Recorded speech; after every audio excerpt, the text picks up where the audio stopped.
Gentlemen, would you please welcome RNC Chairman Reince Priebus. Well,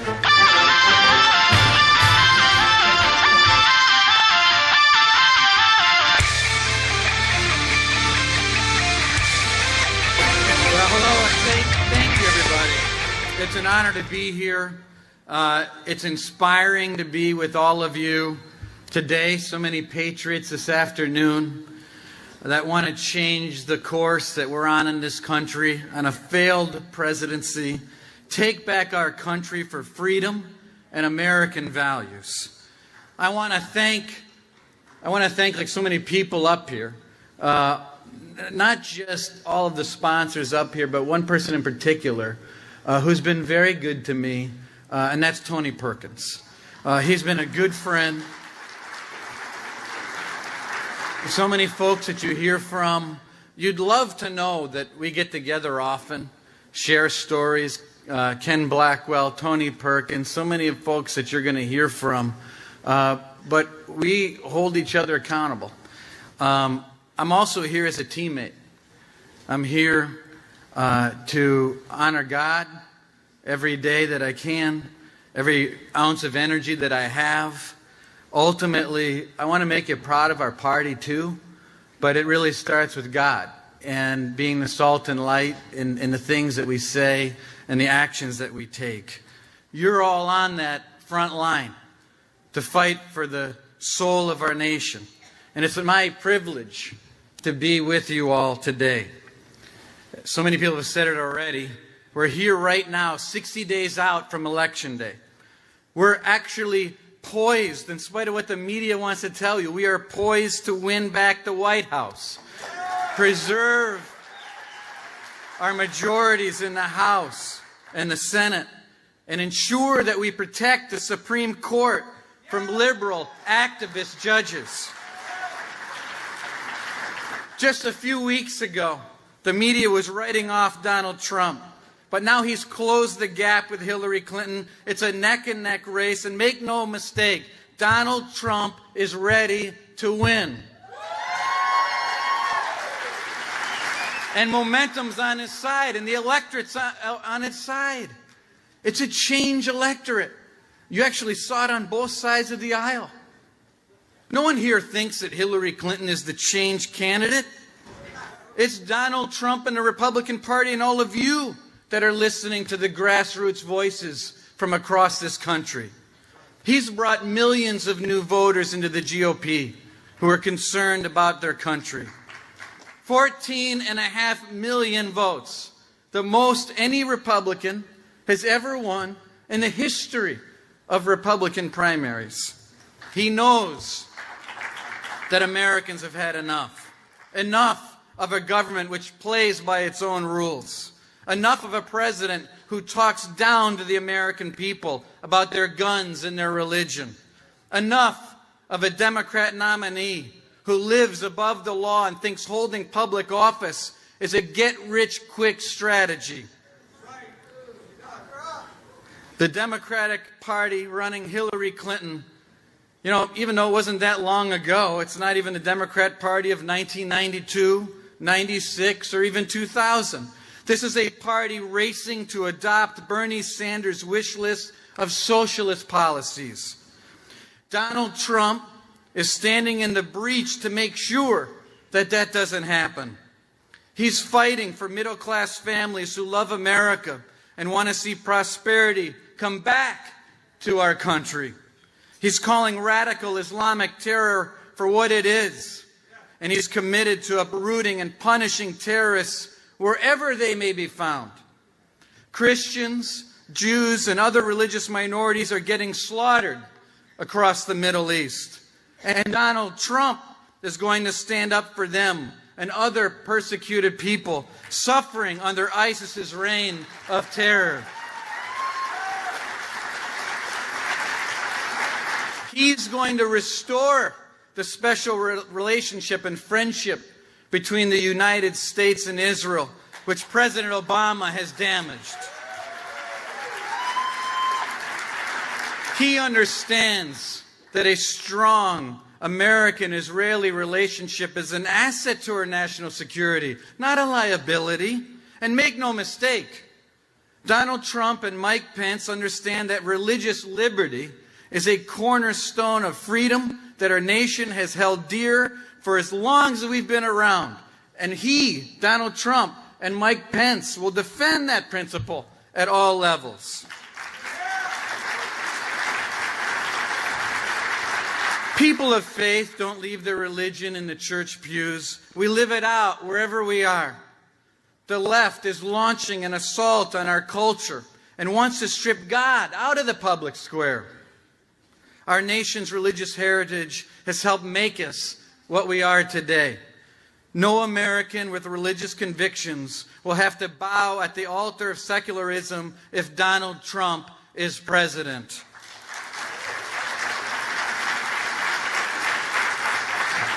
And if you need any more motivation for why we need to elect Donald Trump, let me give you 2 words: Supreme Court. I'm sure everyone here has mourned the loss of Justice Scalia, who was a great jurist and an even better man. He was a great friend to the Constitution and our conservative movement. The best way to honor his legacy is to make sure a like-minded person fills his seat on the Supreme Court. Hillary Clinton, how many people think Hillary Clinton is going to be that person? Hillary Clinton is going to appoint, if she gets her chance, as many left-wing justices as she can to the Supreme Court and federal courts across this country. A Clinton Supreme Court will be entrenched for a generation and will reshape our country as we know it. We're not talking about the next 4 years. We're talking about the next 40. That's right. Her justices will treat the Constitution as a suggestion at best and a doormat at worst. We know she's going to side with the left in the fight for religious liberty. Any business owner of faith or any teacher in a faith-based school could find themselves in court just like Hobby Lobby did. It's not fantasy. Merely for exercising their rights in the same way Americans have done for centuries. She despises the Second Amendment rights and wants to overturn the Supreme Court's Heller decision, which reaffirmed the simple right of Americans to have a firearm in their own home. And she's an extremist. She's an extremist in her support for late-term and partial birth abortion. Planned Parenthood is out there working overtime to bankroll her campaign, and we have to stop her.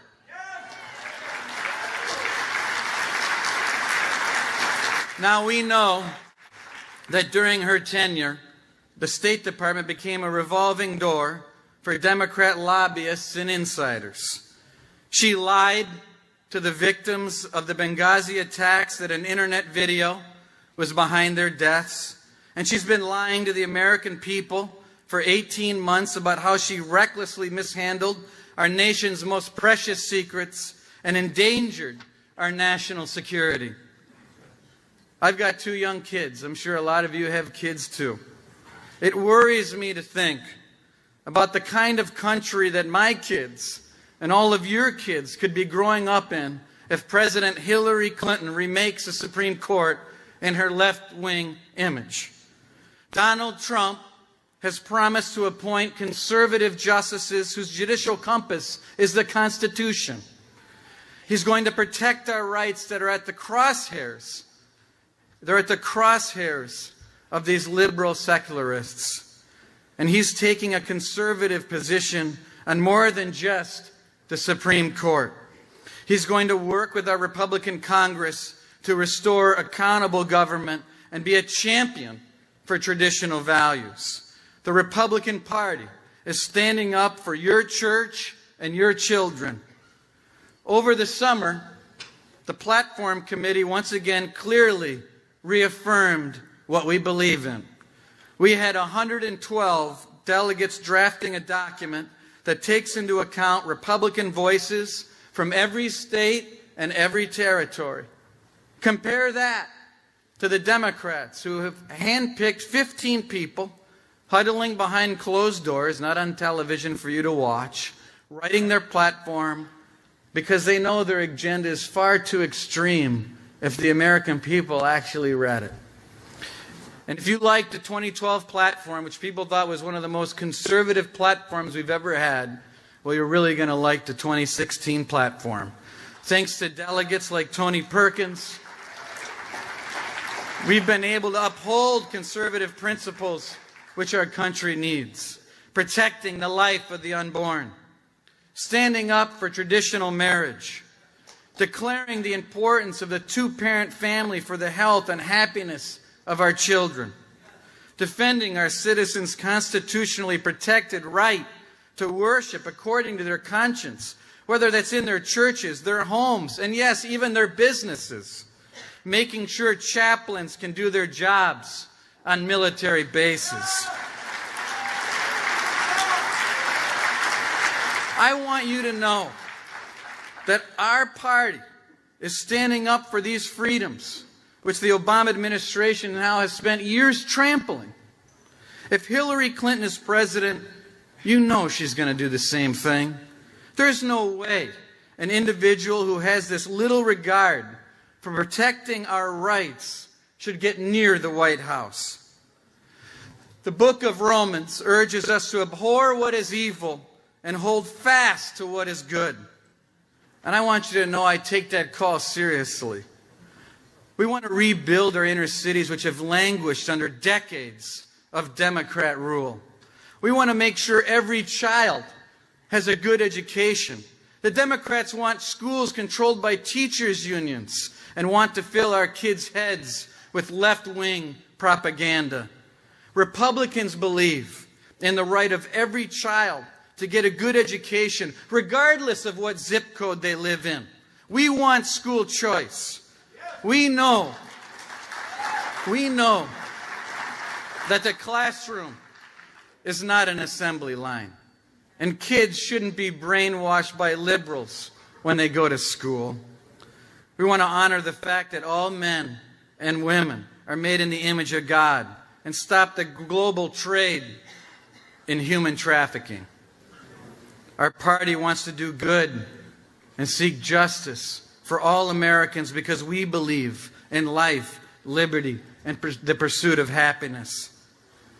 That's why we spent the last 4 years building a nationwide ground game and have over 1,000 paid staffers in battleground states right now, bigger than we've ever had ever in the history of the RNC.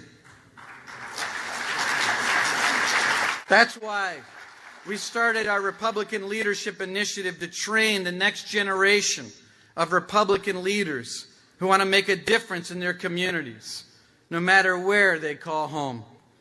And that's why we hired a new staff to restart a dialogue with communities we hadn't seen in a long time, and held listening sessions with businesses and community leaders around the country to find out their concerns and priorities for all voters in every community.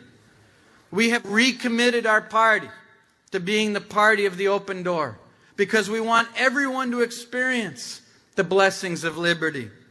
The Declaration of Independence makes it clear all men are endowed with God-given rights, and it is our duty to preserve those promises for the next generation. If we don't do this, who will? At the end of the day, the stakes couldn't be higher in this election. We've got a choice to make. Either big government keeps holding the reins of power, or we take back the freedoms which have made America the greatest nation on earth. The founders, our founders of this country, knew how important the values of people, the people in this room, those values, we share. We share the values of the American experiment in democracy. The people in this room share those values. John Adams said, our Constitution was made only for a moral and religious people.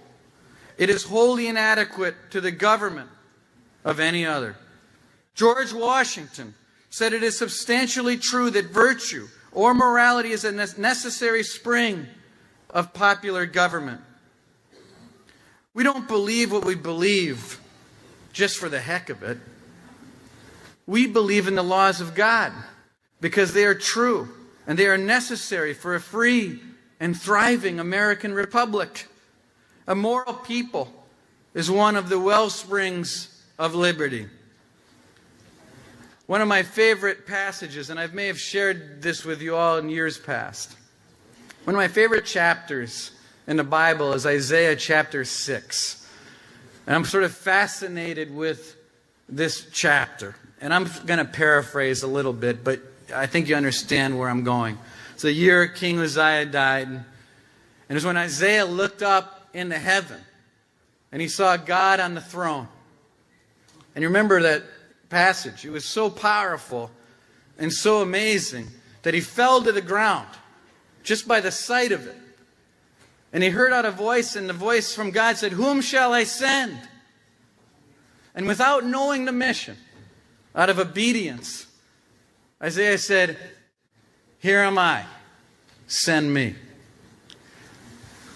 We have such an enormous opportunity in front of us. We're in a battle for freedom in this country. Do you believe that? We're in a battle of freedom, the same battle that founded this country. It's the same battle that James Madison reaffirmed in the Bill of Rights. It's the same battle that founded our party in 1854. And here we are today. It's a battle for freedom. I don't know, have any of you been to the, I'm sure you've, now that you're here, but I'm sure a lot of you have been to the World War II Memorial? Anybody? It's a story I like to tell because it brings it all together. I went there with my son, and like a lot of memorials, you get out of it what you're willing to put into it. You know what I mean. You go there and you see all those quotes from Nimitz and Eisenhower and all these incredible heroes from that time. And you walk up to this place on the wall, those thousands and thousands of golden stars. And I was there with my little guy, and you start to figure it out. That for every one of those golden stars, 100 little guys didn't come home to mom and dad. And you parents out there know that obviously you can never put yourself, because you can't ever know what that's like, to put yourself in the shoes of a parent that goes through something like that. And I'm not suggesting that. But you know that little moment sometimes when you think about your kids, and if they're older, when they were little, and you wondered, I wonder what it'd be like if Jack didn't come home to mom and dad. And it kind of, you get that moment, and it just kind of hits you. And then you look in front of those golden stars, in gold on the black granite, and it says, "Here we mark the price of freedom." We are in a battle for freedom in this country. We have a choice to make in this election. This is our moment to seize the opportunity before us. Let's lock arms together and do what we can together to help elect Donald Trump, President of the United States, and take back our country. Let's do it together. Thank you. God bless you. And let's make America great together. God bless. Thank you, everybody. Thank you.